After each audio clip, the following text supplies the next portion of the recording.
From drought to excessive rains, farmers in Arkansas have seen it all this growing season. The Arkansas Farm Bureau talked with some producers in the southeast part of the state about their harvest results. We knew we were going to pay double for our input costs this year. It looked pretty good till July, and we started getting these high nighttime temperatures. I began to get a little concerned then about how it was going to affect our corn and cotton and soybeans.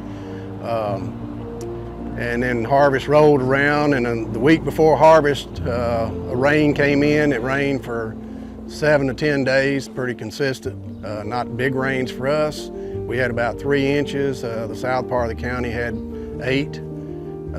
State line had 12 to 14. They had sprouted beans down there in the pod, which are unharvestable. Then we got into harvest and we had damage. Mold and swiveled up beans. The swivel beans we think came from the heat in July. The mold came from excessive moisture. We have a real big problem with red-banded stink bugs, and not a lot of products to kill those, but we sprayed 4 times, so we think we should have kept them cleaned. But we still had damage, running anywhere from 5 to 30%.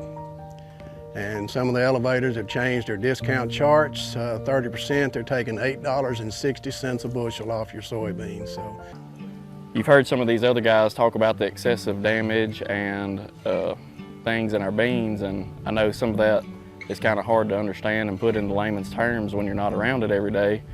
But pretty much in a simplified form, when we're selling these soybeans to the elevators, like for instance, we have one just a couple miles down the road, they can set up their own discount schedule when you get graded on the test weight, which is the weight of 1 bushel of your beans. And if it's not exactly to their specifications, you're going to get docked for that. You can get docked for moisture is another big one, damage, foreign material, splits, other factors such as musty, sour, or hot beans.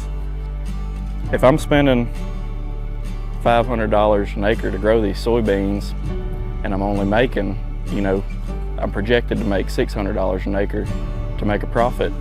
If they're pretty much taking more than $100 per acre from us after we've got all this weather events, and you'll see some of these damaged beans from these samples, and it's really just caused a conflict for us here this year. This is going to be a sad harvest for a lot of people.